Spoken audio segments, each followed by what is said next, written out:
Hey guys, അപ്പോൾ ഇന്ന് ഞാൻ നിങ്ങൾക്ക് വേണ്ടി കൊണ്ടുവന്നിരിക്കുന്ന മൂവി ഒരു ഹൊറർ, ക്രൈം ത്രില്ലർ ഇങ്ങനെ ഒരു ജനറിലുള്ള മൂവിയല്ല, ഒരു feel good comedy adventure thriller മൂവിയാണ് നമ്മളിന്ന് എക്സ്പ്ലെയിൻ ചെയ്യാൻ പോകുന്നത്. ഓക്കെ, എന്തായാലും ആ ഒരു വൺ ലൈൻ പറഞ്ഞിട്ട് അതിന്റെ ഇൻട്രസ്റ്റ് കളയുന്നില്ല.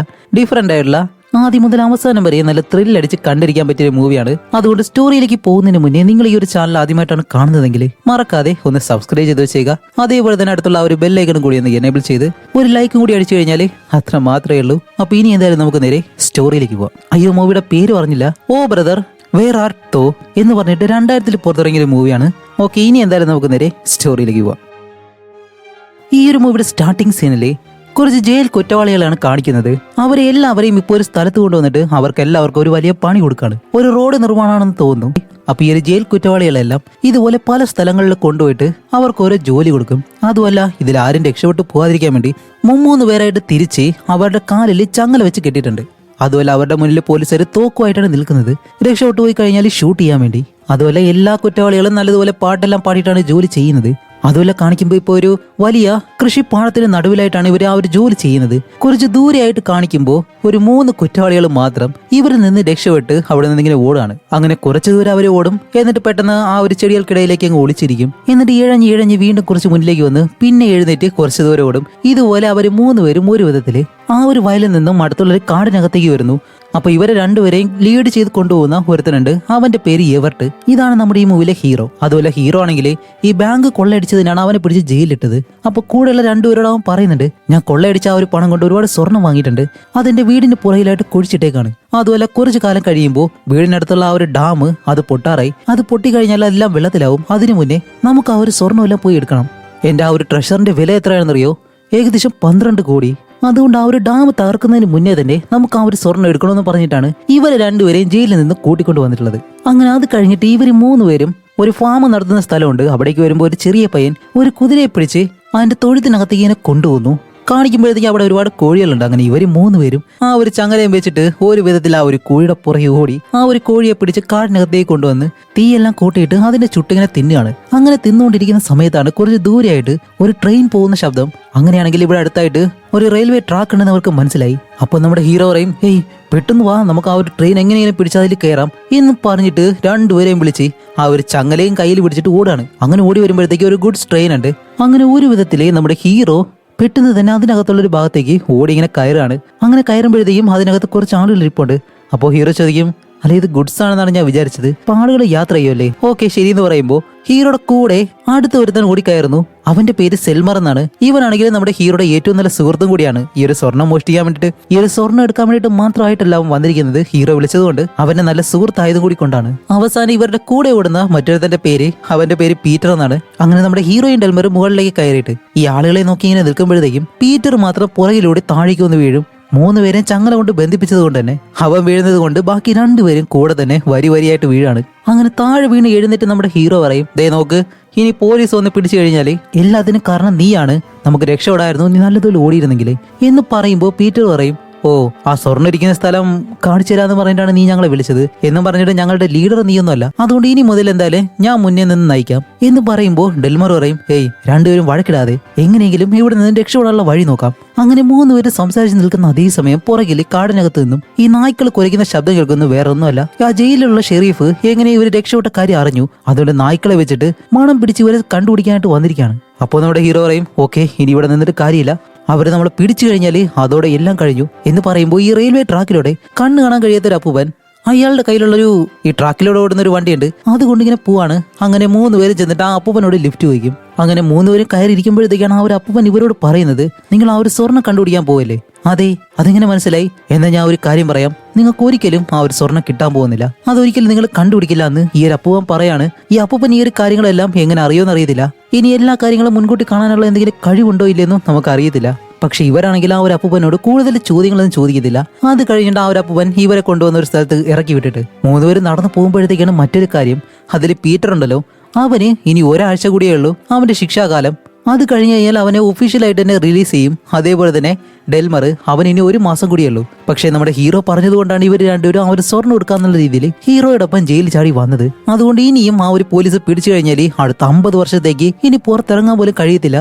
നിന്റെ വാക്കും കിട്ടിയിട്ടാണ് ഞങ്ങൾ 2 പേരും പുറത്തേക്ക് വന്നിട്ടുള്ളത് എന്നുള്ള രീതിയിൽ 2 പേരും പറയുമ്പോൾ നമ്മുടെ ഹീറോ പറയും, എടാ നീയൊക്കെ എന്തുവാ പറയുന്നത്? നമ്മൾ മാപ്പ് വെച്ചിട്ട് ഈ സ്വർണം കണ്ടുപിടിക്കാനല്ല പോകുന്നത്. എന്റെ വീടിന്റെ പുറകിൽ ഒളിപ്പിച്ചു വെച്ചിരിക്കുന്ന ആ ഒരു സ്വർണം എടുക്കാൻ വേണ്ടിയിട്ട്. അത് വളരെ എളുപ്പമാണ്, അവിടെ വരെ എത്തിയാൽ മാത്രം മതി എന്നുള്ള രീതിയിൽ ഹീറോ അവരെ രണ്ടുപേരെ സമാധാനപ്പെടുത്താണ്. അതുപോലെ ഇവരിപ്പോ പോകുന്നത് എങ്ങോട്ടാണെന്ന് വെച്ചാൽ പീറ്റർ എന്ന് പറഞ്ഞ അവന്റെ സഹോദരൻ ഇവിടെ അടുത്ത് വീട് വെച്ചിട്ടുണ്ട്. അപ്പൊ അവിടേക്കാണ് പോകുന്നത്. അങ്ങനെ നടന്ന ആ ഒരു വീടിന് മുന്നിലേക്ക് ചെല്ലുമ്പോൾ ഒരു കുരുട്ട് ചെറുക്കൻ തോക്ക് വെച്ചിട്ട് ഇവരുടെ മുന്നിലേക്ക് ഇങ്ങനെ ഷൂട്ട് ചെയ്യുന്നു. അങ്ങനെ ഇവർ മൂന്നുപേരും അടുത്തേക്ക് ചെന്നിട്ട് മോനെ ഇത് പീറ്റർ മാമനാണ് എന്ന് പറയുമ്പോൾ ഈ ഒരു ചെറിയ പയ്യൻ അടുത്തേക്ക് വന്നിട്ടാണ് ഏയ് പീറ്റർ മാമ നീയാണോ? നീ എപ്പോഴാണ് ജയിലിൽ നിന്ന് പുറത്തിറങ്ങിയേ? ഓക്കെ ശരി, ഞാൻ അച്ഛനെ വിളിക്കാമെന്ന് പറഞ്ഞിട്ട് നമ്മുടെ പീറ്ററിന്റെ സഹോദരനല്ല അവന്റെ സ്വന്തക്കാരൻ ആരോ ഒരാളാണ്. അങ്ങനെ ആ ഒരു പയ്യനായാലും ഇവരെ മൂന്നുപേരെയും അയാളുടെ അടുത്തേക്ക് കൊണ്ട് കാണിക്കുന്നതും മൂന്നുപേരെ വീടിനകത്തേക്ക് കൊണ്ടുപോയിട്ട് ശരി നിങ്ങൾ എങ്ങനെ രക്ഷപ്പെട്ടെ, എവിടേക്കാ പോകുന്നേ എന്നുള്ള കാര്യങ്ങളെല്ലാം ചോദിച്ച് മനസ്സിലാക്കുന്നു. അതേസമയം തന്നെ നമ്മുടെ ഹീറോ ആണെങ്കിലോ ഈ ഒരു വീട്ടിൽ ഒരു ഹെയർ ജെല്ലുണ്ട്, അതെടുത്ത് ഇങ്ങനെ തലയിൽ തേക്കാണ്. ഹീറോയ്ക്ക് അതെന്തോ ഇഷ്ടപ്പെട്ടു. അതെടുത്ത് തലയിൽ തേച്ചിട്ട് അങ്ങനെ മുടി ഇങ്ങനെ ചീയിക്കൊണ്ടിരിക്കുകയാണ്.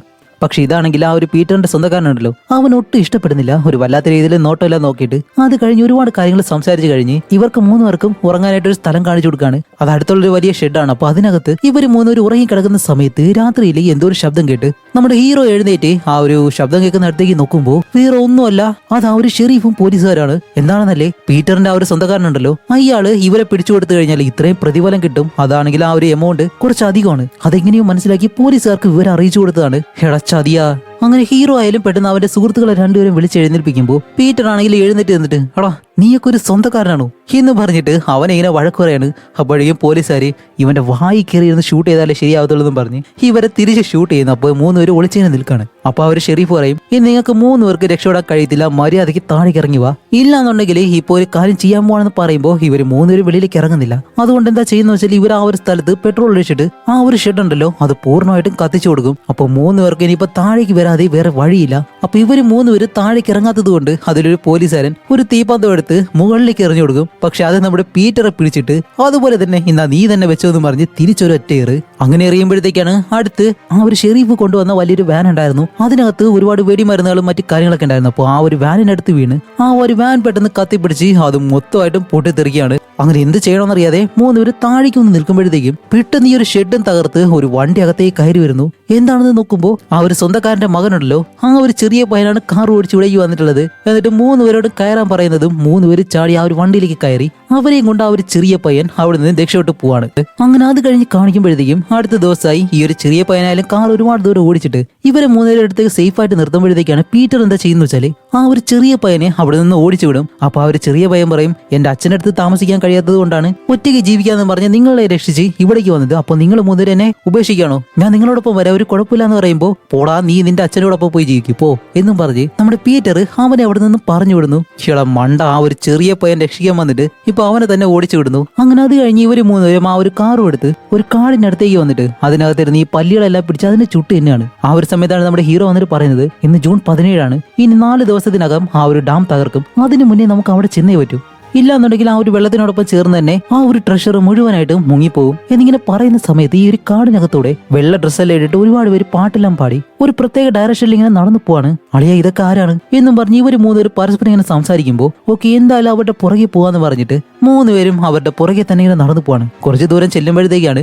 ഒരു പുഴയുടെ അടുത്തായിട്ട് എല്ലാവരും ചെന്നിട്ട് അതിലൊരു ഫാദർ ഉണ്ട്. അയാള് ഇതിനകത്തുള്ള ഓരോരുത്തരെയും പിടിച്ച് വെള്ളത്തിനടിയിൽ ഇങ്ങനെ മുക്കാണ്. അത് ഈ ഒരു ക്രിസ്ത്യാനിറ്റിയിലെ വെള്ളത്തിനടിയിൽ മുക്കിയിട്ട് പാപം ചെയ്യുന്നവർക്ക് ആ ഒരു മാപ്പ് കൊടുക്കുമല്ലോ, ആ ഒരു രീതിയിലുള്ള കാര്യമാണ് അവരിപ്പോ ചെയ്യുന്നത്. എന്നിട്ട് ആ ഒരു ഫാദർ ഓരോരുത്തരെ വെള്ളത്തിനടിയിലേക്ക് മുക്കിയിട്ട് നിങ്ങളുടെ പാപം എല്ലാം കഴുകി കളഞ്ഞിട്ടുണ്ട് എന്നുള്ള രീതിയിൽ ഓരോരുത്തരെ ഇങ്ങനെ പറഞ്ഞു വിടുമ്പോൾ ഇത് കണ്ട ഡെൽമർ ആണെങ്കിൽ ഞാൻ പോയിട്ട് എന്റെ പാപങ്ങളെല്ലാം കഴുകി കളയാൻ പോവാണ് എന്ന് പറഞ്ഞ് നമ്മുടെ ഡെൽമർ ഓടി ആ ഒരു ഫാദറിന്റെ അടുത്തേക്ക് ഇരുന്ന് ഫാദർ എന്നെയും കൂടി എന്ന് പറയുമ്പോൾ ആ ഒരു ഫാദർ നമ്മുടെ ഡെൽമറിനെ പിടിച്ച് വെള്ളത്തിനടിയിലേക്ക് ഇങ്ങനെ മുക്കും. അങ്ങനെ വെള്ളത്തിനടിയിലേക്ക് മുങ്ങി ഡെൽമർ തിരിച്ചു വരുമ്പോൾ ഇവരോട് പറയുന്നുണ്ട് എന്റെ പാവമെല്ലാം ഞാൻ കഴുകി കളഞ്ഞു, ഇപ്പൊ ഞാൻ സ്വതന്ത്രനാണ് എന്നെല്ലാം പറയുമ്പോൾ ഇത് കേട്ട് നമ്മുടെ പീറ്റർ ആണെങ്കിലും ഓടി ചെന്നിട്ട് അതുപോലെ തന്നെ ചെയ്യാണ്. പക്ഷേ നമ്മുടെ ഹീറോ മാത്രം ഈ ഒരു കാര്യം ചെയ്യത്തില്ല. കാരണം ഹീറോ പറയുന്നത് എന്താണെന്ന് വെച്ചാൽ ഹേയ് നീ എന്ത് ചെയ്താലും നമ്മുടെ ഷെരീഫ് ഇതൊന്നും സമ്മതിക്കാൻ പോകുന്നില്ല, നിയമം അനുസരിച്ച് നീ എന്തായാലും ഒരു തെറ്റ് ചെയ്തിട്ടുണ്ട്, അതിനുള്ള ശിക്ഷ നിനക്ക് എന്തായാലും കിട്ടിയിരിക്കും. അതുപോലെ ഹീറോ ഈ ഒരു വെള്ളത്തിലേക്ക് മുങ്ങാതിരിക്കാൻ മറ്റൊരു കാരണം കൂടിയുണ്ട്, അവന്റെ തലയിലുള്ള ആ ഒരു ജെല്ല് പോവും, അതുകൊണ്ട് ഞാൻ വരത്തില്ല എന്നാണ് പറയുന്നത്. അതേസമയം ഇവിടെ ആ ഒരു ഷെരീഫിനെ കാണിക്കുമ്പോഴത്തേക്കാണ് ആ ഒരു ഷെരീഫ് ഇപ്പോ ആ ഒരു നായനെ വെച്ച് ഇവര് കാടിനകത്തൂടെ വന്നല്ലോ. ഹീറോ ഉപയോഗിച്ചിരുന്ന ആ ഒരു ജെല്ലിന്റെ കുപ്പി ഉണ്ടല്ലോ, അത് അവിടെ കിടന്ന് കിട്ടും. അപ്പൊ ആ ഒരു ജെല്ലിന്റെ മണം നമ്മുടെ നായ്ക്ക് കൊടുത്തിട്ട് അത് വെച്ച് ഹീറോയിൻ ടീമിനെ ഫോളോ ചെയ്ത് ഇവര് വരികയാണ്. അങ്ങനെ അത് കഴിഞ്ഞിട്ട് നമ്മുടെ ഹീറോയിൻ ടീമും ആ ഒരു ചെറിയ പയ്യന്റെ കയ്യിൽ നിന്നും കൊണ്ടുവന്ന കാറുണ്ടല്ലോ, ആ ഒരു കാറിൽ നഗരത്തിലേക്ക് ഇങ്ങനെ പോയിക്കൊണ്ടിരിക്കുകയാണ്. അങ്ങനെ പോയിക്കൊണ്ടിരിക്കുന്ന സമയത്താണ് റോഡിലായിട്ട് ഒരു കറുത്ത വർഗ്ഗക്കാരനായിട്ടുള്ള ആളിങ്ങനെ നിൽക്കുന്നത്. ഇപ്പോ ഇങ്ങനെ പറയാൻ കാരണം ആ ഒരു ടൈമില് റേസിസം അധികമായിരുന്നു. പക്ഷെ ഹീറോയിൻ ടീമിന് അങ്ങനെയൊന്നുമില്ല, അവരൊരിക്കലും റേസിസ്റ്റുകളല്ല. അതുകൊണ്ട് തന്നെ അവനെ കാറിലേക്ക് കയറ്റും. അങ്ങനെ ഹീറോയിൻ ടീമും അവനെ കാറിലേക്ക് കയറ്റും. അപ്പൊ അവൻ പറയാം അവന്റെ പേര് ടോമി എന്നാണെന്ന്. അപ്പോൾ നമ്മുടെ ഹീറോ ചോദിക്കും, അല്ല ടോമി നീ എവിടേക്കാ പോകുന്നത് ചോദിക്കുമ്പോൾ, ഇവിടെ നിന്നും കുറച്ച് ദൂരം പോയി കഴിഞ്ഞാൽ ഒരു റേഡിയോ സ്റ്റേഷൻ ഉണ്ട്, അവിടെ ചെന്ന് പാട്ട് പാടി കഴിഞ്ഞാൽ എനിക്ക് ഒരുപാട് പണം കിട്ടും, എന്റെ കയ്യിലാണെങ്കിൽ ഗിത്താർ ഉണ്ട്, എനിക്കത് വായിക്കാൻ അറിയാം എന്നിങ്ങനെ പറയുന്നത് കേൾക്കുമ്പോൾ ഹീറോ പറയും, എന്ത് പാട്ട് പാടിയാൽ പണം തരുമെന്നോ? ചേട്ടാ ഈ ഒരു കാര്യം എനിക്കറിയത്തില്ലല്ലോ, അങ്ങനെയാണെങ്കിൽ ഞങ്ങൾ നിന്നോടൊപ്പം വരികയാണ്, ഞങ്ങൾക്ക് പാട്ട് പാടാൻ അറിയാം എന്നും പറഞ്ഞിട്ട് ഇവർ നാലുപേരും ഇപ്പോൾ ആ ഒരു റേഡിയോ സ്റ്റേഷൻ അടുത്തേക്ക് വരും. അങ്ങനെ അകത്തേക്ക് കയറിയിട്ടാണ് നമ്മുടെ ഹീറോ ചോദിക്കുന്നത്, അല്ല പാട്ട് പാടിയാലേ പണം തരുമെന്ന് പറഞ്ഞു, ശരിയാണോ എന്ന് ചോദിക്കുമ്പോൾ അതൊക്കെ തരാം, ആദ്യം നീ പാടിക്കഴിഞ്ഞാൽ നല്ലതാണെങ്കിൽ മാത്രം ഞാൻ എന്തായാലും പണം തരുമെന്ന് പറയുമ്പോൾ ഹീറോയ്ക്ക് എന്തോ നല്ലതുപോലെ പാട്ട് പാടാൻ അറിയാം. അതേപോലെ തന്നെ ഹീറോ പാട്ട് പാടുന്നു, ടോമി അവിടെ ഗിറ്റാർ വായിക്കുന്നു, ഡെൽമറും പീറ്ററും കോറസ് പാടുന്നു, നമ്മുടെ ഹീറോ ആണെങ്കിൽ പാട്ടും പാടുന്നു. അപ്പൊ ഇവര് മൂന്നുപേരും നല്ല മാസായിട്ട് ഈ ഒരു പാട്ട് പാടി കഴിയുമ്പോൾ ആ റേഡിയോ സ്റ്റേഷനിലുള്ള ആളുണ്ടല്ലോ, അയാൾക്ക് അത് നല്ലതുപോലെ ഇഷ്ടപ്പെട്ടിട്ട് പറഞ്ഞതിലും അധികം പണം ഇവർക്ക് കൊടുക്കുകയും ചെയ്യും. ആ ഒരു സന്തോഷത്തിൽ പണവും കൊണ്ട് മൂന്നുപേരും വെളിയിലേക്ക് ഇങ്ങനെ ഇറങ്ങി വരികയാണ്. അങ്ങനെ ഇവർ മൂന്നുപേരും വെളിയിലേക്ക് പോകുമ്പോൾ ആ ഒരു സിറ്റിയിലെ മേയറും അവന്റെ ടീമും ഈ ഒരു റേഡിയോ സ്റ്റേഷനിലെടുത്തേക്ക് വരികയാണ്. വേറെ ഒന്നുമല്ല, നമ്മുടെ ഹീറോയിൻ ടീം ഇപ്പൊ പാടിയ ആ ഒരു പാട്ടുണ്ടല്ലോ അത് ലൈവായിട്ട് ടെലികാസ്റ്റ് ചെയ്യുമായിരുന്നു. അതുകൊണ്ട് തന്നെ ഈ ഒരു പാട്ട് പാടിയത് ആരാണ്, അതേപോലെ തന്നെ ഈ ഒരു പാട്ട് വാങ്ങിച്ച് ആ ഒരു സ്റ്റേഷൻ മാസ്റ്റർക്ക് ഒരുപാട് പണം കൊടുക്കാൻ വേണ്ടിയിട്ടാണ് ഈ ഒരു മേയറും ടീമും ഇവിടേക്ക് വന്നിട്ടുള്ളത്. പക്ഷെ ഇതൊന്നും അറിയാതെ നമ്മുടെ ഹീറോയിൻ ടീമും അവർക്ക് കിട്ടിയ ആ ഒരു പണവും കൊണ്ട് കാറും എടുത്ത് അവിടെ നിന്ന് പോവാണ്. അങ്ങനെ അന്ന് രാത്രി ഒരു കാടിനകത്ത് തീയെല്ലാം കൂട്ടിയിട്ടിട്ട് നാലുപേരും ചുറ്റിനിരുന്ന് ഇങ്ങനെ സംസാരിക്കുകയാണ്. അപ്പോ 12 കോടി എന്ന് പറയുമ്പോഴത്തേക്ക് 4 പേർക്കും, അപ്പോൾ ഹീറോ ആണെങ്കിൽ അവന്റെ സുഹൃത്തുക്കളോട് ഇങ്ങനെ സംസാരിക്കുകയാണ്, ഒരാൾക്ക് 4 കോടി വെച്ചിട്ട്. അല്ല ഈ ഒരു പണം കിട്ടിക്കഴിഞ്ഞാല് നിങ്ങൾ എന്താ ചെയ്യാൻ പോകുന്നത് എന്ന് ഹീറോ അവന്റെ സുഹൃത്തുക്കളോട് ചോദിക്കുമ്പോൾ അവരായാലും അത് ചെയ്യും ഇത് ചെയ്യുന്നല്ല ഇങ്ങനെ പറയാണ്. ആ ഒരു സമയത്ത് പുറകിൽ എന്തോ ഒരു ശബ്ദം കേൾക്കുന്നു. അങ്ങനെ 3 പേരും ആ ഒരു ചെടികൾക്കിടയിലൂടെ അവിടേക്ക് നോക്കുമ്പോൾ ഇവർ ഈ ഒരു തീ കൂട്ടുന്നതിന് മുന്നേ ഒരു ഷെഡിൽ താമസിച്ചായിരുന്നു. ആ ഒരു സ്ഥലം ഈ ഒരു നായ്ക്കൾ വന്നിട്ട്, പോലീസിന്റെ നായ്ക്കൾ വന്ന് മണം പിടിച്ച് കണ്ടുപിടിച്ചിട്ട് ആ ഒരു ഷെഡ് ഇപ്പോ പോലീസുകാരും ഷെരീഫും കൂടി ചേർന്ന് പൂർണ്ണമായിട്ടും അങ്ങ് കത്തിക്കാണ്. എന്തോ ഭാഗ്യത്തിന് അവർ അവിടെ നിന്ന് ഇവിടെ വന്നതുകൊണ്ട് 3 പേരും രക്ഷപ്പെട്ടു. അതുപോലെ ഇവരുടെ കാറ് ആ ഒരു വീടിനകത്ത് കിടക്കുന്നത് കൊണ്ട് അതും എടുക്കാൻ കഴിയാതെ 3 പേരും അവിടെ നിന്ന് പോവാണ്. അടുത്ത ദിവസം കാണിക്കുമ്പോൾ 3 പേരും നടന്നു പോകുന്നു. ഇനി വേണമെങ്കിൽ അങ്ങോട്ട് നടന്നു വേണം പോകാനായിട്ട് എന്നുള്ള രീതിയിൽ സംസാരിച്ചിങ്ങനെ പോകുമ്പോൾ ഇവരുടെ പുറകെ മറ്റൊരു കാറ് നല്ല വേഗതയിൽ അതിവേഗതയിൽ ഇങ്ങനെ വന്നുകൊണ്ടിരിക്കുകയാണ്. അതുമല്ല ആ ഒരു വണ്ടിയുടെ പുറകിൽ നിന്നും ഒരുപാട് പണം ഇങ്ങനെ പോകുന്നുണ്ട്. ഇവര് നോക്കി നിൽക്കുമ്പോൾ ആ ഒരു വണ്ടി ഇവരുടെ അടുത്തേക്ക് കൊണ്ട് നിർത്തുന്നു. എന്നിട്ടാണ് അയാൾ ഇവരോട് ചോദിക്കുന്നത്, സാർ ഈ ഒരു വഴി എങ്ങോട്ടാ പോകുന്നത് എന്ന് ചോദിക്കുമ്പോൾ നമ്മുടെ പീറ്റർ ആണെങ്കിലും പുറകിലേക്ക് ചെന്ന് ആ ഒരു പറന്നുകൊണ്ടിരിക്കുന്ന പണം ഇങ്ങനെ പിടിച്ചു നോക്കുമ്പോഴത്തേക്കും അത് യഥാർത്ഥ പണം തന്നെയാണ്. ആരുടെ ഈ മണ്ടൻ ഇത്രയും പണം പുറകിൽ നിന്ന് പറന്നു പോയിട്ടും അതിനെപ്പറ്റി ഒരു ശ്രദ്ധയില്ലാതെ ഇങ്ങനെ വണ്ടി ഓടിക്കുന്നത്. അങ്ങനെ അയാളോട് ഇവര് സംസാരിച്ചുകൊണ്ടിരിക്കുമ്പോഴത്തേക്കാണ് പുറകിലൂടെ ഒരുപാട് പോലീസ് വണ്ടികൾ ഇങ്ങനെ വരുന്നു. ഇത് കാണുമ്പോഴത്തേക്കും അയ്യോ നമ്മൾ പിടിക്കാൻ തന്നെയാണ് വന്നിട്ടുള്ളത് എന്നും പറഞ്ഞിട്ട് ഇവരുടെ ടീമിനെ പിടിച്ച് ആ ഒരു കാറിലേക്ക് കയറ്റി, സാർ പോകുന്ന വഴിക്ക് ഞങ്ങൾ പറഞ്ഞുതരാമെന്നും പറഞ്ഞ് ഇവര് 3 പേരും ആ ഒരു വണ്ടിയിലേക്ക് കയറി ഇപ്പോൾ പോയിക്കൊണ്ടിരിക്കുകയാണ്. അങ്ങനെ അവനായാലും നല്ല വേഗതയിൽ തന്നെ വണ്ടി ഓടിക്കുന്നുണ്ട്. അതുപോലെ പുറകെ സീറ്റിലാണെങ്കിൽ ഒരു ബാഗ് നിറയെ പണം ഇരിക്കുന്നു. അതിൽ നിന്നാണ് ഈ ഒരു പണം പറന്നു പോകുന്നത്. അപ്പൊ പുറകിലുള്ള 2 പേര് അതിനെപ്പറ്റി പറയുമ്പോൾ കാർ ഓടിക്കുന്നവൻ പറയും, ഓ അത് ബാഗ് തുറന്നിരിക്കുന്നതായിരിക്കും, അങ്ങ് മൂടി വെച്ചാൽ മതി എന്ന് വളരെ കൂളായിട്ട് ഇങ്ങനെ പറയാണ്. ചേട്ടാ ആരുടെ ഇവനെന്ന് ഇവര് 3 പേര് ചിന്തിച്ചിട്ട്, സാർ പുറകിൽ പോലീസ് വണ്ടി വരുന്നുണ്ട്, കുറച്ച് സ്പീഡിന് പോകാൻ കഴിയുമെന്ന് ചോദിക്കുമ്പോൾ, ഓ പോലീസ് വരുന്നുണ്ടോ, ശരി ഈ ഒരു സ്റ്റിയറിംഗ് ഒന്ന് പിടിച്ചതെന്നും പറഞ്ഞ് അവൻ പെട്ടെന്ന് ഡോറും തുറന്ന് അവന്റെ കയ്യിലൊരു തോക്കുണ്ട്, അത് ഉപയോഗിച്ചിട്ട് പുറകിൽ വരുന്ന ആ ഒരു പോലീസ് വണ്ടിയെ ഷൂട്ട് ചെയ്യുന്നു. ഒരുപാട് നേരമായിട്ട് ഷൂട്ട് ചെയ്യുമ്പോഴത്തേക്കും ആ പോലീസുകാരെ തിരിച്ചും ഷൂട്ട് ചെയ്യുന്നുണ്ട്. ഇപ്പോഴാണ് ഒരു കാര്യം നമ്മുടെ ഹീറോയ്ക്കും ടീമിനും മനസ്സിലാവുന്നത്. സത്യത്തിൽ ആ ഒരു പോലീസുകാരെ ഫോളോ ചെയ്ത് വരുന്നത് ഇവരെ 3 പേരെയല്ല, ഈ കാർ ഓടിക്കുന്നുണ്ടല്ലോ അവനെയാണ്. അങ്ങനെ പോലീസുകാർ തിരിച്ചും ഷൂട്ട് ചെയ്യുമ്പോഴത്തേക്കും ഇവൻ എന്താ ചെയ്യുന്ന വെച്ചാൽ അടുത്തായിട്ട് കുറച്ച് പശുക്കൾ ഇങ്ങനെ മെയ്യുന്നുണ്ടായിരുന്നു. അതിനടുത്തേക്ക് ഷൂട്ട് ചെയ്യുമ്പോൾ ഇതെല്ലാം പേടിച്ച് റോഡിലേക്ക് വന്ന് നിൽക്കുമ്പോൾ ഈ ഒരു പോലീസ് വണ്ടി ഉണ്ടല്ലോ അവര് നിയന്ത്രണമില്ലാതെ ഈ ഒരു പശുക്കളെല്ലാം കൊണ്ടിടിച്ചിട്ട് അവർക്കിപ്പോൾ മുന്നിലേക്ക് വരാൻ പറ്റാത്ത അവസ്ഥയായിപ്പോയി. അങ്ങനെ ഇവർ 4 പേരും രക്ഷപ്പെട്ട് പോകുമ്പോഴത്തേക്കും ആ ഒരു വണ്ടി ഓടിച്ചല്ലോ അവന്റെ പേര് ജോർജ് എന്നാണ്. ലോകത്തിലെ തന്നെ ഏറ്റവും വലിയൊരു കള്ളനാവാൻ വേണ്ടിയിട്ടാണ് അവൻ ഇപ്പോൾ ബാങ്കുകളെല്ലാം കൊള്ളയടിക്കാൻ പോകുന്നത്. അങ്ങനെ ഒരു ബാങ്ക് കൊള്ളയടിക്കാനായിട്ട് ഇവരെയും കൊണ്ട് നേരെ പട്ടണത്തിലേക്ക് വന്ന് നിങ്ങൾ 3 പേരുടെ നിൽക്ക് ഞാൻ ദാ വരുന്നു എന്ന് പറഞ്ഞ് അവന്റെ കയ്യിലുള്ള ആ ഒരു തോക്ക് ഉപയോഗിച്ച് ഒരു ബാങ്കിനകത്തേക്ക് കയറിയിട്ടാണ് അവന്റെ കയ്യിലുള്ള ആ ഒരു തോക്ക് ഉപയോഗിച്ച് ഷൂട്ട് ചെയ്ത് എല്ലാവരെയും പേടിപ്പിച്ച് ആ ബാങ്കിലുള്ള എല്ലാ പണവും എടുത്ത് ഇവര് 4 പേരെയും കൂട്ടി അവിടെ നിന്ന് പോകുന്നു. അങ്ങനെ രാത്രിയിൽ ഒരിടത്ത് എല്ലാവരും തീയെല്ലാം കൂട്ടിയിരുന്ന് സംസാരിക്കുമ്പോഴത്തേക്കാണ് ജോർജ് ഇപ്പോൾ അവന്റെ ആഗ്രഹം എന്താണെന്ന് പറയുന്നത്. ഇത് നിസ്സാര ആഗ്രഹമൊന്നുമല്ല. സാധാരണ ഒരു കള്ളൻ ഒരുപാട് പണം മോഷ്ടിച്ച് ഒരു വലിയ വീട് വെക്കണം, സ്ഥലം വാങ്ങണം, വലിയ കോടീശ്വരനാവണം എന്നല്ലേ ചിന്തിക്കാറ്. പക്ഷെ ഇവൻ ആഗ്രഹിക്കുന്നത് എന്താണെന്നറിയോ, ഒരുപാട് പണം കൊള്ളയടിക്കണം, ഒരുപാട് പോലീസുകാരെ കൊല്ലണം, ലോകത്തിൽ അറിയപ്പെടുന്ന ഒരു കള്ളനാവണം, അവസാനം ലോകത്തിൽ ആർക്കും കിട്ടാത്ത ഒരു ശിക്ഷ തന്നെ എനിക്ക് കിട്ടണം എന്നാണ് അവന്റെ ആഗ്രഹം. എടാ ഇത് കൊള്ളാലോ. എന്നിട്ട് ജോർജ് ഇവരോട് പറയും, ശരി ഞാൻ എന്തായാലും പോവാണ്, എനിക്ക് ഒറ്റയ്ക്ക് ജോലി ചെയ്യാനാണ് ആഗ്രഹം, അതുകൊണ്ട് നിങ്ങൾക്കായിട്ട് ചെലവിനിതാ പണം ഉണ്ടെന്നും പറഞ്ഞ് കുറച്ച് പണം എടുത്ത് കൊടുത്തിട്ട് ജോർജ് അവിടെ നിന്ന് ഒറ്റയ്ക്ക് പോകുന്നു. അങ്ങനെ അത് കഴിഞ്ഞ അടുത്ത ദിവസം ഇവര് 3 പേരും കാടിനുള്ളിലൂടെ നടന്നിങ്ങനെ വരികയാണ്. അങ്ങനെ നടന്നു പോകുന്ന വഴിക്ക് നല്ലതുപോലെ വിശക്കുന്നുണ്ട്. ഒരു വീടിനടുത്തേക്ക് ചെല്ലുമ്പോഴത്തേക്കും അവരെന്ത് കേക്ക് ഉണ്ടാക്കി വെച്ചേക്കാണ്. അങ്ങനെ ആ ഒരു കേക്ക് അവരറിയാതെ മോഷ്ടിച്ച് അതിനുള്ള പണം അവിടെ വെച്ചിട്ട് ആ ഒരു കേക്ക് നിന്ന് നല്ലതുപോലെ എൻജോയ് ചെയ്യുന്നു.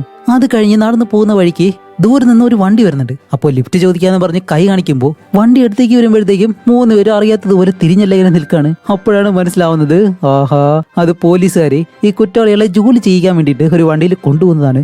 ഇപ്പൊ കൈ കാണിച്ച് കയറിയിരുന്നെങ്കിൽ അവരോടൊപ്പം പോയി നിന്ന് ജോലി ചെയ്യാമായിരുന്നു. അങ്ങനെ അത് കഴിഞ്ഞ് 3 പേരും ഒരു ഷോപ്പിലേക്ക് ചെന്ന് നമ്മുടെ ഹീറോയുടെ തലയിൽ തേക്കാനായിട്ട് ഒരു ജെല്ല് ഇങ്ങനെ വാങ്ങിക്കുകയാണ്. അങ്ങനെ സാധനം വാങ്ങി വെളിയിലേക്ക് വരുമ്പോഴത്തേക്കും വെളിയിൽ നിന്നൊരു പണക്കാരൻ അവന്റെ കാർ വെളിയിൽ നിർത്തിയിട്ട് ഷോപ്പിനകത്തേക്ക് കയറി പോകുമ്പോൾ ആ ഒരു കാർ മോഷ്ടിച്ച് ഇവർ 3 പേരും അവിടെ നിന്ന് രക്ഷപ്പെടും. അതേസമയം ഇവിടെ ആ ഒരു റേഡിയോ സ്റ്റേഷനിൽ മേയറും അവന്റെ ആളുകളും വന്നിട്ട് ആ ഒരു പാട്ട് പാടിയത് ആരാണെന്ന് അന്വേഷിച്ചുകൊണ്ടിരിക്കുകയാണ്. പക്ഷെ അയാൾക്കാണെങ്കിൽ അത് ആരാണെന്ന് അറിയത്തില്ലല്ലോ, നമ്മുടെ ഹീറോയിൻ ടീമാണെന്ന് അയാൾക്ക് നല്ലതുപോലെ അറിയത്തില്ല.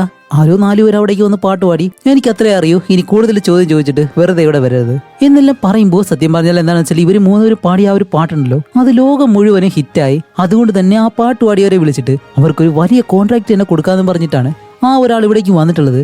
അങ്ങനെ ഇവര് 3 പേരും വണ്ടിയിൽ ഇങ്ങനെ പോയിക്കൊണ്ടിരിക്കുകയാണ് ഒരു കാടിന്റെ നടുവിലൂടെ. അങ്ങനെ പോയിക്കൊണ്ടിരിക്കുമ്പോൾ ഒരു ഭാഗത്ത് നിന്ന് 3 സ്ത്രീകൾ പാട്ട് പാടുന്നത് പോലെ ശബ്ദം കേൾക്കുന്നുണ്ട്. അങ്ങനെ ഇത് കേട്ട് നമ്മുടെ ഡെൽമർ ആണെങ്കിലോ പെട്ടെന്ന് വണ്ടി നിർത്താൻ പറഞ്ഞിട്ട് ആ ഒരു പാട്ട് കേൾക്കുന്ന വശത്തേക്ക് ഇങ്ങനെ ഓടാണ്. 2 പേരും പുറകെ തന്നെ പോകുന്നുണ്ട്. കുറെ ദൂരം ചെന്ന് നോക്കുമ്പോഴത്തേക്കാണ് ഒരു പുഴയുടെ അടുത്തായിട്ട് 3 പെണ്ണുങ്ങളിരുന്ന് പാട്ടുപാടി ഡ്രസ്സെല്ലാം ഇട്ട് നല്ലതുപോലെ കുളിക്കുന്നു.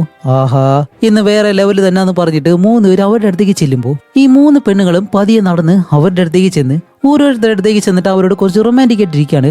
അങ്ങനെ കാര്യങ്ങളെല്ലാം കഴിഞ്ഞിട്ട് നമ്മുടെ ഡെൽമർ കണ്ണു തുറന്ന് നോക്കുമ്പോൾ അവന്റെ മുന്നിൽ ഹീറോ കിടപ്പുണ്ട്. പക്ഷെ അടുത്ത് കിടക്കുന്ന പീറ്ററിനെ കാണാനില്ല, പകരം അവന്റെ പാന്റും ഷർട്ടും മാത്രം അവിടെ ഉണ്ട്. അങ്ങനെ ഡെൽമർ ആയാലും പെട്ടെന്ന് ഹീറോയെ വിളിച്ച് എഴുന്നേൽപ്പിച്ചിട്ട്, ഹേയ് നോക്ക് പീറ്ററിനെ കാണാനില്ല, എനിക്ക് തോന്നുന്നു ആ ഒരു 3 സ്ത്രീകളും മന്ത്രവാദിനികളാണെന്ന്, നമ്മുടെ പീറ്ററിനെ അവര് മായ്ച്ചു കളഞ്ഞു എന്നിങ്ങനെ പറയുമ്പോൾ ഹീറോ പറയും, എടാ മണ്ട, അതിന് മന്ത്രവാദികളെന്ന് പറയാനായിട്ട് അങ്ങനത്തെ സ്ത്രീകളൊന്നുമില്ല, അതൊക്കെ വെറുതെ പറയുന്നതാണ് എന്നെല്ലാം പറയുമ്പോൾ നമ്മുടെ ഡെൽമർ നോക്കുന്ന സമയത്താണ് പീറ്ററിന്റെ ആ ഒരു ഷർട്ടിനുള്ളിൽ നിന്നും ഈ ഹൃദയം തുടിക്കുമല്ലോ അതുപോലെ എന്തോ ഇന്നിങ്ങനെ അനങ്ങുന്നുണ്ട്. അപ്പോൾ ഡെൽമർ പറയും, ദേ കണ്ടോ അവന്റെ ഹൃദയം മാത്രം ഇവിടെ വെച്ചിട്ട് അവനെ അവർ അപ്രത്യക്ഷമാക്കി അല്ലെങ്കിൽ കൊണ്ടുപോയെന്നെല്ലാം ഇങ്ങനെ പറയുമ്പോഴത്തേക്കാണ് കുറച്ച് കഴിഞ്ഞ് കാണിക്കുമ്പോൾ അത് ഹൃദയം കിഡ്നിയൊന്നും അല്ല, അതൊരു തവളയായിരുന്നു. അത് വെളിയിലേക്ക് ഇങ്ങനെ ചാടി വരുന്നത് ഡെൽമർ പറയും, ഓ ഇപ്പോഴാണ് മനസ്സിലായത് അവര് പീറ്ററിനെ ഒരു തവളയാക്കി. അയ്യോ എന്റെ സുഹൃത്തിന്റെ അവസ്ഥ കണ്ടോ എന്ന് പറഞ്ഞിട്ട് ആ ഒരു തവള ഇപ്പോൾ പുഴയിലേക്ക് ചാടി പോകാനായിട്ട് വരുമ്പോൾ ഡെൽമർ അതിന്റെ പുറകെ പോയിട്ട് ആ ഒരു തവളയെ പിടിക്കുകയാണ്. ഹീറോ എത്ര പറഞ്ഞിട്ടും അവൻ കേൾക്കുന്നില്ല. അങ്ങനെ ആ ഒരു തവളയെ പിടിച്ച് ഒരു ബോക്സിലാക്കിയിട്ട് അത് പീറ്റർ ആണെന്ന് പറഞ്ഞ് അതിലേ വെച്ചോണ്ടിരിക്കുകയാണ്. അങ്ങനെ അത് കഴിഞ്ഞിട്ട് ഇവർ 2 പേരും ഒരു ഹോട്ടലിലേക്ക് ചെന്ന് ഫുഡെല്ലാം ഓർഡർ ചെയ്യാണ്. അപ്പൊ ഇവർ ഒരുപാട് കാര്യങ്ങൾ ഓർഡർ ചെയ്യുമ്പോഴത്തേക്കും അവിടെ ഒരു സെയിൽസ്മാൻ ഉണ്ട്. അയാളാണെങ്കിൽ ഇവരെ കണ്ടിട്ട് ഓക്കെ എന്തായാലും ഇവരുടെ കയ്യിൽ അധികമായിട്ട് പണം ഉണ്ടാവും എന്നുള്ള രീതിയിൽ അയാൾ നേരെ ഇവരുടെ അടുത്തേക്ക് വന്ന്, ഏയ് ഞാൻ ഒരു ബിസിനസ് തുടങ്ങാനായിട്ട് പ്ലാൻ ചെയ്യുന്നുണ്ട്, നിങ്ങളെ കണ്ടിട്ട് നല്ല ആളുകളാണെന്ന് തോന്നുന്നു, അതുകൊണ്ട് എന്റെ കൂടെ വന്നു കഴിഞ്ഞാൽ പണം ഉണ്ടാക്കുന്ന വഴി എങ്ങനെയാണെന്ന് ഞാൻ കാണിച്ചു തരാമെന്ന് പറഞ്ഞ് ഇവരെയും കൂട്ടി ഒരു മരത്തിന്റെ ചുവട്ടിലേക്ക് വന്നിട്ട് ഇവർക്ക് ഫുഡെല്ലാം കൊടുത്ത് ഇങ്ങനെ സംസാരിക്കുകയാണ്. എന്നിട്ട് ആ ഒരു തടിയും പെട്ടെന്ന് എഴുന്നേറ്റ് ആ മരത്തിന്റെ ഒരു കൊമ്പ് അതിങ്ങനെ വലിച്ചോടിച്ച് നമ്മുടെ ഡെൽമറിന്റെ തലയിലേക്ക് ഒരു ഒറ്റയടി. അപ്പോഴേക്കാണ് ഹീറോ അധികം ഒന്നും മിണ്ടാതെ, എന്താ സാർ, അല്ല ഇതും ബിസിനസിന്റെ ഭാഗമാണോ എന്ന് ചോദിക്കുമ്പോൾ അതേടാ മരം വേണ്ടാന്ന് പറഞ്ഞ് ഹീറോയുടെ തലയിലേക്ക് ഒരു ഒറ്റയടി. എന്നിട്ട് നമ്മുടെ ഹീറോയുടെ കയ്യിലുള്ള ആ ഒരു പണം ഉണ്ടല്ലോ അത് മൊത്തം എടുത്ത് അവിടെ ആ ഒരു ബോക്സ് ഉണ്ട് അതെടുത്ത് തുറന്ന് നോക്കുമ്പോഴത്തേക്കും അതിനകത്ത് തവള. ചേടാ പണം ഉണ്ടെന്ന് വിചാരിച്ച് തുറന്നു നോക്കി കഴിഞ്ഞാൽ തവളയെ വെച്ചോണ്ട് നടക്കണം. ഇതെന്താണെന്ന് ചോദിക്കുമ്പോഴത്തേക്കും നമ്മുടെ ഡെൽമർ എഴുന്നേറ്റിട്ട്, ഏയ് അത് ഞങ്ങളുടെ സുഹൃത്താണ്, ഞങ്ങളുടെ പണം വേണമെങ്കിലും എടുത്തോ, പക്ഷെ സുഹൃത്തിനെ ഒന്നും ചെയ്യരുതെന്ന് പറയുമ്പോൾ ആ ഒരു തടിയനാണെങ്കിലും സുഹൃത്ത് മണ്ണാങ്കട്ടാന്ന് പറഞ്ഞ് ആ ഒരു തവളയെ കൈകൊണ്ട് തന്നെ ഞെരിച്ചങ്ങ് കൊല്ലുകയും ചെയ്യും. എന്നിട്ട് ആ ഒരു തടിയൻ അവിടെ നിന്ന് പോകുമ്പോഴത്തേക്കാണ് നമ്മുടെ ഡെൽമർ പീറ്റർ മരിച്ചെന്നും പറഞ്ഞ് നല്ലതുപോലെ കരയുകയും ചെയ്യുന്നു. അതേസമയം ഇവിടെ കാണിക്കുമ്പോഴത്തേക്കാണ് സത്യത്തിൽ നമ്മുടെ ഡെൽമർ എവിടെയാണെന്ന് വെച്ചാല് ഇപ്പൊ ഷെരീഫിന്റെ ഒക്കെ മുന്നിൽ പെട്ടുപോയി. ഇപ്പൊ നമ്മുടെ ഷെരീഫും ഷെരീഫിന്റെ ആളുകളും പീറ്ററിനെ കെട്ടിയിട്ട് നല്ലതുപോലെ അടിക്കുകയാണ്. പീറ്റർ ഇവിടെ വന്ന് പെട്ടത് എങ്ങനെയാണെന്ന് വെച്ചാല് ആ ഒരു 3 സ്ത്രീകളുണ്ടല്ലോ അവർക്ക് 3 പേർക്ക് മനസ്സിലായി ഇവര് 3 പേര് ഇതുപോലെ ജയിലിൽ നിന്ന് ചാടി വന്നവരാണെന്നും പിടിച്ചു കൊടുത്താൽ ഒരുപാട് പണം കിട്ടുമെന്നും. അതനുസരിച്ച് നമ്മുടെ പീറ്ററിനെ മാത്രം അവര് 3 പേരും പോലീസിനെ ഏൽപ്പിക്കുമായിരുന്നു. അല്ലാതെ നമ്മുടെ ഡെൽമറിനെ അവർ തവളയാക്കുകയോ മരിച്ചുവോ ഒന്നും ചെയ്തിട്ടില്ല. അങ്ങനെ നമ്മുടെ പീറ്ററിനായാലും ഒരുപാട് നേരം അടിക്കുമ്പോഴത്തേക്കും ആ ഒരു വേദന സഹിക്കാൻ കഴിയാതെ ഇവർ 3 പേരും എവിടേക്കാണ് പോകുന്നത്, എന്താണ് ഇവരുടെ പ്ലാൻ എന്നുള്ള കാര്യങ്ങളെല്ലാം ഷെരീഫിനോട് ഇങ്ങനെ പറയുകയും ചെയ്യുന്നു. അത് കഴിഞ്ഞ് കാണിക്കുമ്പോൾ നമ്മുടെ ഹീറോയും ഡെൽമറും ഇവർ 2 പേരും ഒരു വണ്ടിയിൽ കയറിയിട്ട് ഇപ്പോൾ സിറ്റിയിലേക്ക് പോയിക്കൊണ്ടിരിക്കുകയാണ്. അങ്ങനെ പോയിക്കൊണ്ടിരിക്കുമ്പോഴത്തേക്കും ഒരു വയലിന്റെ സൈഡിലായിട്ട് കുറച്ച് ജയിൽ കുറ്റവാളികൾ ജോലി ചെയ്യുന്നു. അങ്ങനെ പോയിക്കൊണ്ടിരിക്കുമ്പോൾ നമ്മുടെ പീറ്ററിനെ ഇവർ കാണുന്നുണ്ട്. അപ്പോഴാണ് നമ്മുടെ ഹീറോ പെട്ടെന്ന് ഡെൽമറിനോട് ചോദിക്കുന്നത്, അല്ല ഡെൽമർ, നമ്മുടെ പീറ്ററിന് ചേട്ടനോ അനിയനോ വല്ലതും ഉണ്ടോ? ദേ അവനെ പോലെ ഇരിക്കുന്ന ഒരാളെന്ന് പറയുമ്പോൾ ഡെൽമർ പറയും, അതൊന്നും എനിക്കറിയത്തില്ല, അവൻ പറഞ്ഞത് വെച്ചിട്ട് അവനെ സഹോദരന്മാരും ഇല്ലെന്നാണ് തോന്നുന്നത് എന്നും പറഞ്ഞ് ഇവരവരുടെ വഴിക്ക് അങ്ങ് പോവാണ്.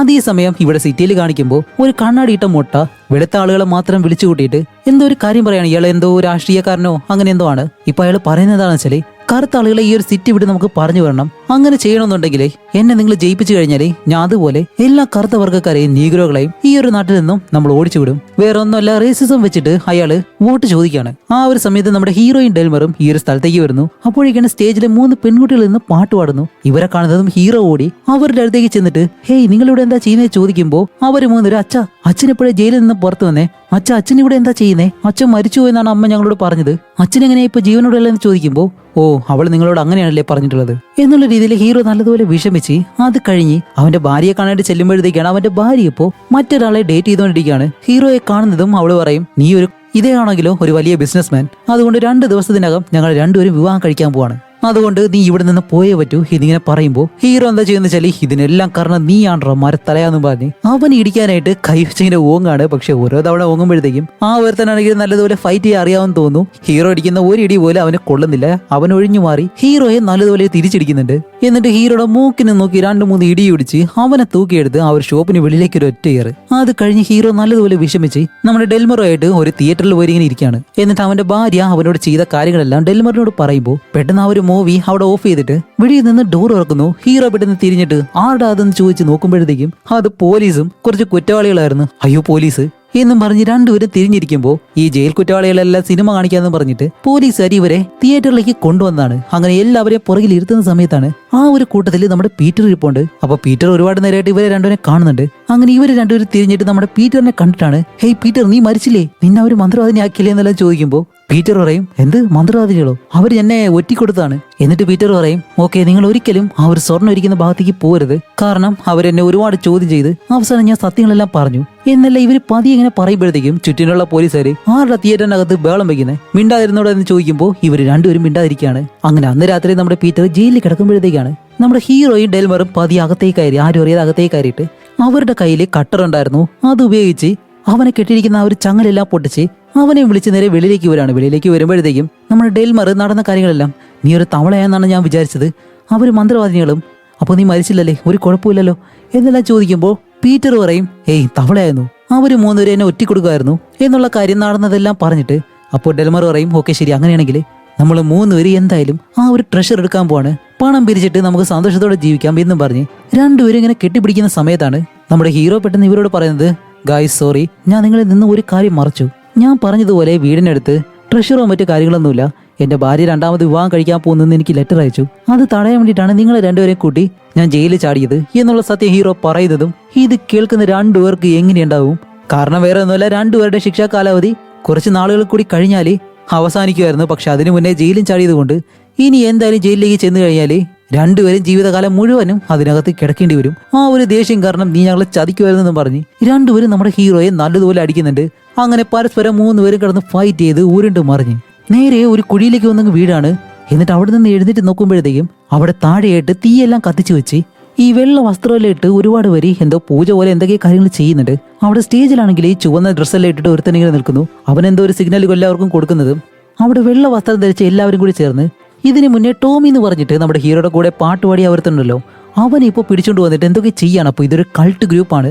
ഇവരിപ്പോൾ ചെയ്യാൻ ഉദ്ദേശിക്കുന്നത് വേറെ ഒന്നുമല്ല, നമ്മുടെ ടോമിയെ ഇപ്പോൾ അവർ കൊല്ലാൻ പോവാണ്. ഇത് മനസ്സിലാക്കി നമ്മുടെ ഹീറോയിൻ ടീമും എങ്ങനെയെങ്കിലും ടോമിയെ രക്ഷപ്പെടുത്തിയേ പറ്റൂന്നും പറഞ്ഞിട്ട് ഇവരുടെ കൂട്ടത്തിലുള്ള 3 പേരെ പിടിച്ച് കാടിനകത്തേക്ക് കൊണ്ടുപോയി ബോധം കെടുത്തി അവരുടെ ഡ്രസ്സ് എടുത്തിട്ട് ഇവരുടെ കൂടെ തന്നെ പോവും. എന്നിട്ട് നമ്മുടെ ടോമിയുടെ പുറകെ ചെന്നിട്ട് ടോമി ഇത് ഞങ്ങളാണെന്ന് ഇങ്ങനെ പറയുമ്പോൾ ആ ഒരു രാഷ്ട്രീയക്കാരനെ ടോമി പറയും എന്നെ ഒരു ബലി കൊടുക്കാൻ പോവാണ്, എന്നെ എത്രയും പെടുത്ത് രക്ഷിക്കാൻ പറയുമ്പോൾ സത്യത്തിൽ ഇവിടെ ഒരു രാഷ്ട്രീയക്കാരൻ ഉണ്ടായിരുന്നല്ലോ, അയാൾക്ക് ആ ഒരു തെരഞ്ഞെടുപ്പിൽ ജയിക്കാൻ വേണ്ടിയിട്ട് കറുത്ത വർഗ്ഗക്കാരനായിട്ടുള്ള ഒരാളെ ബലി കൊടുക്കണം എന്നുള്ള രീതിയിലാണ് ടോമി ഇപ്പോൾ ഇവർ കൊല്ലാൻ പോകുന്നത്. ഒരു സീനിൽ നമ്മുടെ ഹീറോയിൻ ഡെൽമറിനെ അടിച്ചിട്ടിട്ട് ഇവിടുത്തെ പണമെല്ലാം മോഷിച്ചിട്ട് പോയല്ലോ. അവനാണെങ്കിലും ഈ ഒരു ഗ്രൂപ്പിലുണ്ടായിരുന്നു. ഇപ്പൊ ഇവര് സംസാരിക്കുന്ന ആ ഒരു ശബ്ദം കേട്ട് അവൻ പെട്ടെന്ന് അവന്റെ മാസ്ക് മാറ്റിയിട്ട് നമ്മുടെ ഹീറോയിന്റെ ഡെൽമറിന്റെ മാസ്ക് എടുത്ത് മാറ്റിയിട്ടാണ് ഇത് നമ്മുടെ കൂടുതലുള്ള ആളല്ല എന്നിങ്ങനെ പറയുമ്പോൾ ഇവിടെയുള്ള എല്ലാ ആളുകളും ഇവരെ അറ്റാക്ക് ചെയ്യാനായിട്ട് വരും. അപ്പോഴേക്കും പെട്ടെന്നൊരു കൊടിയുണ്ട്. ആ ഒരു കൊടിയെടുത്ത് നമ്മുടെ ഹീറോയിൻ ടീമും അതിങ്ങനെ വീശി കാണിച്ചിട്ട് അവിടെ നിന്ന് ഓടിച്ചെന്ന് ആ ഒരു കൊടിയെടുത്തൊരു ഒറ്റയേറ് അവന്റെ തലയും തുറന്ന് അതങ്ങ് പോകാനുള്ളതായിരുന്നു. ജസ്റ്റ് മിസ് അവനതങ്ങ് പിടിക്കുകയും ചെയ്യും. ആ ഒരു സമയത്ത് നമ്മുടെ ഹീറോയിൻ ടീം എന്താ ചെയ്യുന്ന വെച്ചാല് അവിടെ ആ ഒരു കുരിശു പോലെയുള്ള കമ്പ് അത് തീയിട്ട് ഇങ്ങനെ കത്തിച്ചേക്കാണ്. അതവിടെ വലിച്ചു നിർത്താനായിട്ട് ഒരു ടൈറ്റായിട്ടുള്ള കമ്പിയുണ്ട്. അങ്ങനെ ആ ഒരു കമ്പി ഇവർ പെട്ടെന്ന് കട്ട് ചെയ്ത് വിട്ടുകൊടുക്കുന്നതും ഇത് നേരെ ചെന്ന് ആ ഒരു തടിയന്റെ ദേഹത്തേക്ക് വീണ് അവർക്കെല്ലാവർക്കും നല്ലതുപോലെ പണി കിട്ടുമ്പോൾ നമ്മുടെ ഹീറോയും ടീമും അവിടെ നിന്ന് രക്ഷപ്പെട്ട് മറ്റൊരിടത്തേക്ക് ഇങ്ങനെ പോവാണ്. അങ്ങനെ അത് കഴിഞ്ഞിട്ട് നമ്മുടെ ഹീറോ ഇവരെ മൂന്നുപേരോടും പറയും, ശരി പട്ടണത്തിൽ ഇപ്പോൾ മേയർ എന്തൊരു പ്രോഗ്രാമായിട്ട് വെച്ചിട്ടുണ്ട്, നമുക്ക് എന്തായാലും അവിടേക്ക് ഒന്ന് പോയാലെന്ന് ചോദിക്കുമ്പോൾ നമ്മുടെ ടോമി അല്ലാതെ ബാക്കി രണ്ടുപേരും പറയും, ഇല്ല നീ പറഞ്ഞത് ഇനി എന്തായാലും ഞങ്ങൾ കേൾക്കത്തില്ല, നീ പറഞ്ഞത് കേട്ടിട്ടാണ് ഞങ്ങൾ രണ്ടുപേരെ നീ പറ്റിച്ചത്, അതുകൊണ്ട് ഞങ്ങൾ രണ്ടുപേരും ഇല്ലാന്ന് പറയുമ്പോൾ ഹീറോ പറയും, പ്ലീസ് ഈ ഒരു ഒറ്റ തവണ നിങ്ങൾ രണ്ടുപേരും എന്നോടൊപ്പം വന്നാൽ മതി, തീർച്ചയായിട്ടും എല്ലാ പ്രശ്നവും കഴിയും എന്ന് പറഞ്ഞിട്ട് ഇവരെ രണ്ടുപേരെയും കൂട്ടി ഇവരെല്ലാവരും വേഷമെല്ലാം മാറി താടി മീശയെല്ലാം വെച്ചിട്ട് ഇവര് മൂന്നുപേരും ആ ഒരു ഫംഗ്ഷൻ നടക്കുന്നിടത്തേക്ക് ചെല്ലാണ്. അവിടെ എന്തോ മ്യൂസിക് ഫംഗ്ഷനാണ് നടക്കുന്നത്. അങ്ങനെ മൂന്നുപേരും ഇതിനു മുന്നേ ആ ഒരു റേഡിയോ സ്റ്റേഷനിൽ ആ ഒരു പാട്ട് പാടിയല്ലോ, ആ ഒരു പാട്ട് ഇപ്പോൾ സ്റ്റേജിലേക്ക് കയറി നിന്ന് നല്ലതുപോലെ പാടുമ്പോൾ ഇത് കേട്ട് നമ്മുടെ മേയറിന്റെ ടീമിനും അത്ര ഇഷ്ടമായി. കാരണം ഇവരെയാണ് ഇത്രയും നാൾ ഇവരെ അന്വേഷിച്ച് നടന്നത്. അപ്പൊ അവിടെയുള്ള ഓഡിയൻസ് ആയാലും അവരും നല്ലതുപോലെ ഇഷ്ടപ്പെടുന്നുണ്ട്. എഴുന്നേറ്റ് നിന്ന് നല്ലതുപോലെ ഇവരെ അഭിനന്ദിക്കുന്നുണ്ട്. അപ്പൊ ഈ ഒരു പാട്ട് പാടിയത് നിങ്ങളാണോ എന്ന് എല്ലാവരും ചോദിക്കുമ്പോൾ നമ്മുടെ ഹീറോ ആയാലും അവന്റെ മീശയും താടിയും ചെറുതായിട്ട് മാറ്റിയിട്ട് അവന്റെ ഭാര്യയും ഈ ഒരു കൂട്ടത്തിലുണ്ടായിരുന്നു, അവളോട് പറയും ഇത് ഞാനാണ് എന്ന് പറയുമ്പോഴത്തേക്കും അവന്റെ ഭാര്യയ്ക്കും അത്ര അത്ഭുതമായി. അതേസമയം ഒരു പൊളിറ്റീഷ്യൻ ടോമിയെ കൊല്ലാണ്ട് ശ്രമിച്ചിരുന്നല്ലോ, അവനിപ്പോ ഇവിടേക്ക് വന്ന് ഇവരെ മൂന്നുപേരുടെ അടയാളം കണ്ടുപിടിച്ച് ഇവനാണ് ഞങ്ങളെന്ന് നടത്തിയിരുന്ന ആ ഒരു ആചാരം തന്നെ തടഞ്ഞത്. ഇവര് മൂന്നുപേരും അതിനിടയിൽ വന്നില്ലായിരുന്നെങ്കിൽ നമ്മുടെ നാട്ടിൽ ഇപ്പോൾ നീഗ്രോസ് ഒന്നും ഉണ്ടാവത്തില്ലായിരുന്നു എന്നുള്ള രീതിയിൽ അയാളുടെ ഉള്ളിലുള്ള ആ ഒരു റേസിസം അത് പുറത്തു കൊണ്ടുവന്ന് നല്ലതുപോലെ സംസാരിക്കുന്നു. അപ്പൊ ഹീറോയുടെ ഭാര്യയെ കല്യാണം കഴിക്കാൻ പോകുന്ന ആവർത്തനുണ്ടല്ലോ, അവനായാലും ഇവരുടെ അടയാളം കണ്ടുപിടിച്ച് ഇവര് മൂന്നുപേര് ജയിലിൽ നിന്ന് രക്ഷപ്പെട്ടു വന്നവരാണ് എന്നെല്ലാം പറഞ്ഞ് ഇവരെ കുറ്റപ്പെടുത്തുമ്പോഴത്തേക്കാണ് ആ നാട്ടിലുള്ള മേയർ ഉണ്ടല്ലോ, അയാൾ ഇപ്പോൾ സ്റ്റേജിലേക്ക് കയറി എല്ലാവരും നിർത്ത്, ഇവരുടെ മുകളിൽ എന്ത് കുറ്റം ഉണ്ടെങ്കിലും അതൊന്നും ഒരു കുഴപ്പമില്ല, കാരണം ഇവരുടെ മുകളിലുള്ള എല്ലാ കുറ്റങ്ങളും ഞാനിപ്പോൾ നീക്കം ചെയ്യാൻ പോവാണ്.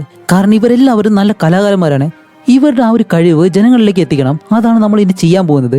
അപ്പൊ ഇത് കേൾക്കുന്ന നമ്മുടെ ഹീറോയ്ക്കും ടീമിനും നല്ല സന്തോഷമായി. കാരണം ഇനി ഇവരുടെ മേളിൽ ഒരു കേസും ഉണ്ടാവത്തില്ല.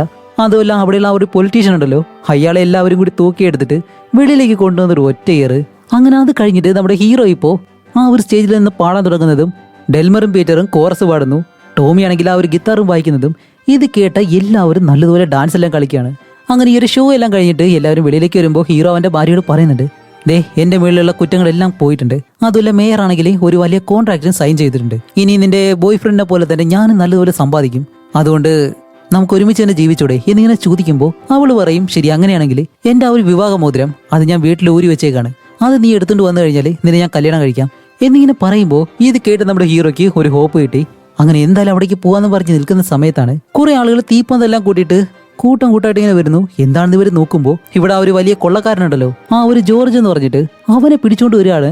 അപ്പോഴേക്കും അവനാണെങ്കിൽ ഇവരെ നോക്കിയിട്ട്, ഹേയ് ഫ്രണ്ട്സ്, ഞാൻ ആഗ്രഹിച്ചതുപോലെ തന്നെ നടന്നു, ഞാനാണിപ്പോൾ ലോകത്തിലെ ഏറ്റവും വലിയ കള്ളൻ, അതുപോലെ എനിക്ക് തരുന്ന ശിക്ഷ എന്താണെന്നറിയോ, ഒരു ഇലക്ട്രിക് ചെയറിലിരുത്തിയിട്ട് എനിക്ക് ഒരു ഷോക്ക് തന്ന് കൊല്ലാൻ പോവാണ് എന്നെല്ലാം സന്തോഷിച്ച് നല്ല ഹാപ്പി ആയിട്ട് ഇങ്ങനെ നടന്നു പോകുന്നു. ഷെടാ ഇത് ഏത് ഭ്രാന്തനാണെന്ന് അറിയാൻ പോലും കഴിയുന്നില്ലല്ലോ. അങ്ങനെ അത് കഴിഞ്ഞിട്ട് അടുത്ത ദിവസം നമ്മുടെ ഹീറോയിൻ ടീമും ആ ഒരു വെഡിങ് റിംഗ് എടുക്കാനായിട്ട് അവന്റെ വീട്ടിലേക്ക് ഇങ്ങനെ പോവാണ്. പോകുന്ന സമയത്താണ് ആഹാ ആ ഒരു ഷെരീഫും ടീമും പെട്ടെന്ന് ഇവിടേക്ക് വന്നു. എന്നിട്ട് ഇവരെ നാലുപേരെയും പിടിച്ച് ഇപ്പൊ അതിൽ നമ്മുടെ ഹീറോയിനെയും ബാക്കി രണ്ടുപേരെയും ഈ ഒരു സ്ഥലത്ത് വെച്ച് തന്നെ തൂക്കി കൊല്ലാൻ പോവാണ്. കയറെല്ലാം റെഡിയാക്കി വെച്ചിട്ടുണ്ട്. അപ്പോൾ ഹീറോ പറയും, സാർ ഞങ്ങൾ ഇതും ചെയ്യരുത്, നമ്മുടെ മേയർ ഞങ്ങളെ മൂന്നുപേരെ ക്ഷമിച്ചു വിട്ടേക്കാണ്, ഞങ്ങളുടെ മേളിൽ ഇനി കുറ്റമൊന്നുമില്ല എന്ന് പറയുമ്പോൾ ഓക്കെ അതങ്ങനെ തന്നെ നടക്കട്ടെ, പക്ഷെ ഞാൻ നിങ്ങൾക്കൊരിക്കലും മാപ്പ് തന്നിട്ടില്ല, നിങ്ങൾ ആ ഒരു ജയിലിൽ നിന്നും ചാടിപ്പോയി എന്നെ ഇത്രയായിട്ട് വട്ടം കറക്കില്ലേ, അതിന് നിങ്ങൾ എന്തെങ്കിലും ചെയ്തേ പറ്റൂ, ഇതായിരിക്കും നിങ്ങൾക്കുള്ള ആ ഒരു ശിക്ഷ, മേയർ നിങ്ങളോട് ക്ഷമിച്ചെങ്കിലും ഞാൻ ഒരിക്കലും ക്ഷമിക്കത്തില്ല എന്ന് പറഞ്ഞ് ഇവരെ മൂന്നുപേരെയും കെട്ടിയിട്ട് ഇപ്പൊ മൂന്നുപേരെയും ആ ഒരു കയറിൽ തൂക്കി കൊല്ലാൻ പോവാണ്. അതേസമയം ഇത്രയും നാളെ നമ്മുടെ ഹീറോയ്ക്കാണെങ്കിൽ ദൈവത്തിന് വലിയ വിശ്വാസം ഇല്ലായിരുന്നു, കാരണം അവന്റെ ഭാര്യ ഇപ്പോൾ അവനോട് ജീവിക്കാൻ സമ്മതിച്ചു, പക്ഷെ ഇപ്പോൾ അവനെ കൊല്ലാൻ പോകുന്നു. അതുകൊണ്ട് അവസാനമായിട്ടും എനിക്ക് എൻ്റെ ഭാര്യ ഒന്ന് കാണണം എന്നുള്ള രീതിയിൽ ഹീറോ ദൈവത്തിനോട് ഇങ്ങനെ പ്രാർത്ഥിക്കുമ്പോൾ അവിടെയാണ് അടുത്തൊരു കാര്യം. എന്താണെന്ന് വെച്ചാൽ ഇവരുടെ അടുത്തേക്ക് ഇപ്പോൾ വെള്ളം ഒലിച്ചു വരികയാണ്. ഇവരെല്ലാവരും നോക്കുന്നുണ്ട് ഇതിപ്പോൾ എവിടുന്നാണ് വരുന്നതെന്ന് നോക്കുമ്പോൾ നമ്മുടെ ഹീറോ സ്റ്റാർട്ടിങ്ങിൽ തന്നെ പറഞ്ഞിരുന്നു അവന്റെ വീടിനടുത്തൊരു ഡാം ഉണ്ടെന്നും അത് ഉടനെ തന്നെ പൊട്ടുവന്നു. ആ ഒരു ഡാമിൽ നിന്ന് വരുന്ന വെള്ളമാണിത്. അങ്ങനെ എല്ലാവരും പുറകിലേക്ക് നോക്കുമ്പോൾ ആ ഒരു ഡാം പൊട്ടി ഇവരുടെ ആ ഒരു വീടും തകർത്ത് എല്ലാവരും എടുത്തുകൊണ്ടങ്ങ് പോവാണ്. അതുകൊണ്ട് ആ ഒരു ഷെരീഫിനും ടീമിനും നമ്മുടെ ഹീറോയെ ഒന്നും ചെയ്യാൻ കഴിയത്തില്ല. അങ്ങനെ കാണിക്കുമ്പോൾ നമ്മുടെ ഹീറോ ആദ്യം മുകളിലേക്ക് പൊങ്ങി വരുന്നു. അത് കഴിഞ്ഞ് പീറ്റർ, അതേപോലെ തന്നെ ഡെൽമർ, ഇവര് മൂന്നുപേരും മുകളിലേക്ക് പൊങ്ങി വന്ന് ഒരു വിധത്തില് ഇവരെല്ലാവരെയും കൊന്നിട്ട് ശവപ്പെട്ടിക്കകത്ത് കുഴിച്ചിടാൻ വേണ്ടി ശവപ്പെട്ടിയിൽ ആ ഒരു ഷെരീഫ് കൊണ്ടുവന്നിരുന്നു. ആ ഒരു ശവപ്പെട്ടി മുകളിലേക്ക് പൊങ്ങി വരുമ്പോൾ അതിൽ പിടിച്ച് മൂന്നുപേര് രക്ഷപ്പെട്ട് കിടക്കാണ്. കുറച്ച് കഴിയുമ്പോൾ നമ്മുടെ ടോമി ഉണ്ടല്ലോ, അവനും ഏതോ ഒരു മേശയിലെല്ലാം പിടിച്ചിട്ട് മുകളിലേക്ക് വരുന്നു. അങ്ങനെ ഇവരെല്ലാവരും രക്ഷപ്പെടുകയും ചെയ്തു. ഷെരീഫും ടീമും ആ ഒരു വെള്ളത്തിൽ ഒലിച്ചു പോയിട്ട് എങ്ങനെയോ മരിച്ചെന്ന് തോന്നുന്നു. എന്തായാലും ഷെരീഫിന് ഇവരെ ഒന്നും ചെയ്യാൻ കഴിയത്തില്ല. അങ്ങനെ ഇവര് മൂന്നുപേരും രക്ഷപ്പെട്ടു. അത് കഴിഞ്ഞിപ്പോൾ നമ്മുടെ ഹീറോയെ കാണിക്കുമ്പോൾ ഹീറോ നേരെ അവന്റെ ഭാര്യയുടെ അടുത്തേക്ക് ചെന്നിട്ടാണ് നമ്മളുടെ വെഡിങ് റിങ് ആ ഒരു ഡാമിനടിയിലാണ്, നിനക്ക് വേറെ ഒന്ന് വാങ്ങി തന്നാൽ പോരെ എന്നിങ്ങനെ ചോദിക്കുമ്പോൾ അവൾ പറയും, എനിക്ക് വേറെ ഒന്നും പോരാ, എനിക്ക് ആ ഒരു റിങ് തന്നെ വേണം, അത് ഡാമിനടിയിലാണ് ഉള്ളതെങ്കിൽ അവിടെ പോയി അത് എടുത്തുകൊണ്ട് വരണം എന്ന് നമ്മുടെ ഹീറോയോട് പറയുമ്പോൾ ഹീറോ പറയും, അയ്യോ അതെങ്ങനെയെങ്കിലും ഞാൻ എടുത്തുകൊണ്ട് വരാം, എന്നെ വിട്ടു പോരുതെന്ന് പറയുമ്പോഴത്തേക്കും നീ അത് എടുത്തുകൊണ്ട് വാ, അങ്ങനെയാണെങ്കിൽ നമുക്ക് കല്യാണം കഴിക്കാം, ഇല്ലാന്നുണ്ടെങ്കിൽ ഞാൻ പോകുമെന്ന് പറയുമ്പോൾ വേറെ വഴിയില്ലാതെ അവളുടെ കാല് പിടിച്ച് പുറകെ നടന്നു പോകുന്നതും ഈ ഒരു മൂവിയും ഇവിടെ വെച്ച് അവസാനിക്കുകയാണ്. അപ്പോൾ ഞാൻ സ്റ്റാർട്ടിങ്ങിൽ പറഞ്ഞതുപോലെ തന്നെ കുറച്ച് ഇൻട്രസ്റ്റിംഗ് ആയിട്ട് നിങ്ങൾക്ക് തോന്നിയിട്ടുണ്ടെങ്കിൽ കുറച്ച് ഫീൽ ഗുഡ് ആയിട്ട്, ഇപ്പോൾ കുറച്ച് ദിവസമായിട്ട് നമ്മൾ ഹൊററും ക്രൈമൊക്കെ അല്ലേ ചെയ്യുന്നത്, എന്തായാലും ഒരു ചേഞ്ച് വരട്ടെ എന്ന് വിചാരിച്ചിട്ടാണ് ഈ ഒരു മൂവി ചെയ്തത്. ഇഷ്ടപ്പെട്ടിട്ടുണ്ടെങ്കിൽ എന്തായാലും നിങ്ങളുടെ അഭിപ്രായം കമൻറ്റ് ചെയ്യുക. ഇതുപോലെ അടുത്തൊരു മൂവിയായിട്ട് ഉടനെ തന്നെ വരാം. അതുവരെയും ബൈ.